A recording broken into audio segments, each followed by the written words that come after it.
had spent most of the evening pretending I wasn't watching him. My father stood near the bar, laughing too loudly, one hand always gripping his glass, as if it were an extension of his authority. People gathered around him the way they always had. He liked that. He liked being watched. I told myself I didn't care anymore. I focused on greeting relatives, thanking friends, adjusting the soft gold ribbon on the table centerpieces. I smiled when people congratulated me. I laughed when someone joked about married life. I kept my posture relaxed, my shoulders loose, my voice steady. But underneath all of it was bracing. I always did around him. Growing up, he had never been openly cruel. That would have been too obvious. Instead, specialized in small, precise humiliations. Comments disguised as jokes. Praise that somehow felt like criticism. Compliments with sharp edges. "You're smart for a girl who hates numbers." "You look nice today, much better than usual." "Don't be so sensitive, I'm proud of you." I learned early that reacting only fed it, so I learned to absorb. The time the host tapped the microphone and announced it was time for toasts, I had already felt the tension rising in my chest, told myself I was imagining it. That tonight was different. That this was my engagement party, not another family dinner where I had to brace for impact. My father stood before anyone else could volunteer. Of course he did. He raised his glass, smiling broadly, waiting for the room to quiet. 60 people turned toward him. Friends, relatives, colleagues, in-laws.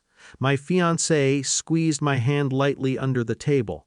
"Here we go," he whispered, not unkindly. Father cleared his throat. To my daughter, he began, voice warm, practiced. Finally found a man desperate enough to put up with her." Laughter tried to form and failed. It came out as scattered coughs, awkward exhales, a few confused chuckles that died quickly. Then silence. I heard someone inhale sharply behind me. My father continued, encouraged by his own momentum. "I mean, we all know she's particular, high standards, strong opinions. But hey, miracles happen." More silence. I felt it first in my stomach, like something dropping out of place. Then in my chest, tightening. Then in my throat. Across from me, my fiancé's body went rigid. He started to stand. I reached out and caught his arm. Not roughly. Just enough. He looked at me, eyes wide with anger and concern. "I've got this," I said quietly. I surprised myself by how calm my voice sounded. Stood.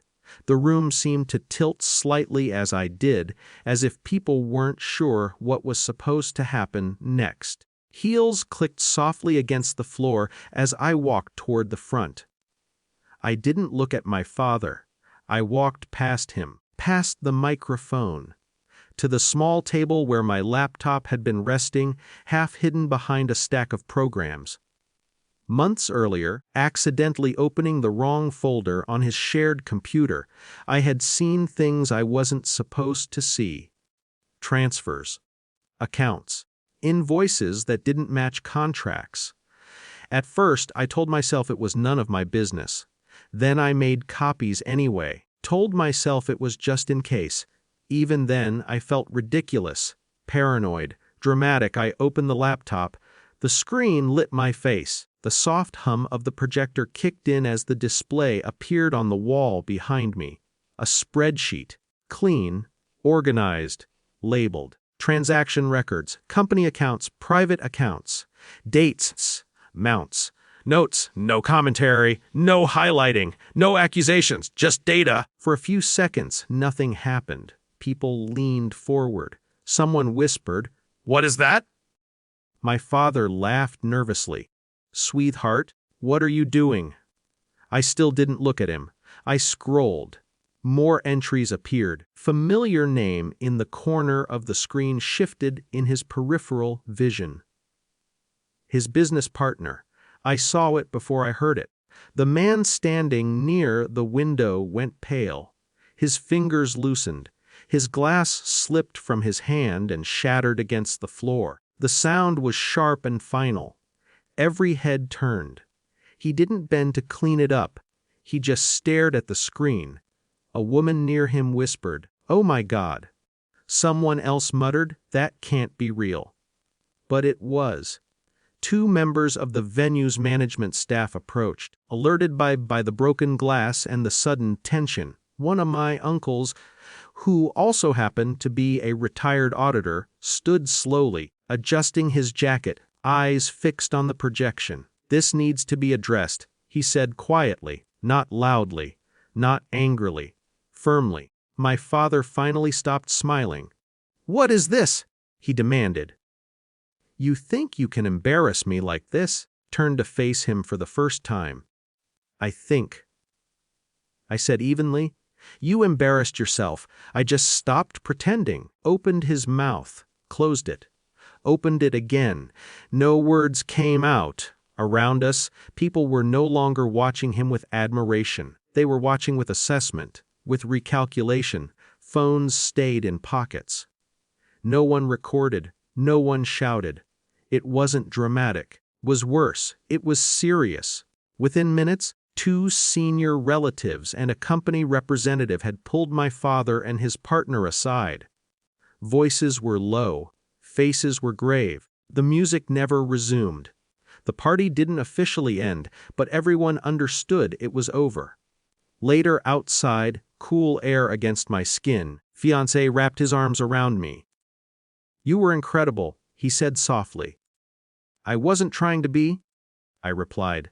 I meant it. Hadn't wanted revenge. I hadn't wanted applause. I had wanted it to stop. To stop shrinking. To stop absorbing. To stop pretending. Later, there was an investigation. A month later, my father resigned from his position. For personal reasons. Barely spoke after that. Sometimes I still miss the version of him I wished existed. The one who would have toasted my happiness instead of mocking it. But I don't miss the girl who stayed silent. At our wedding, sat in the 3rd row. He didn't give a speech, and that, quietly, felt like peace.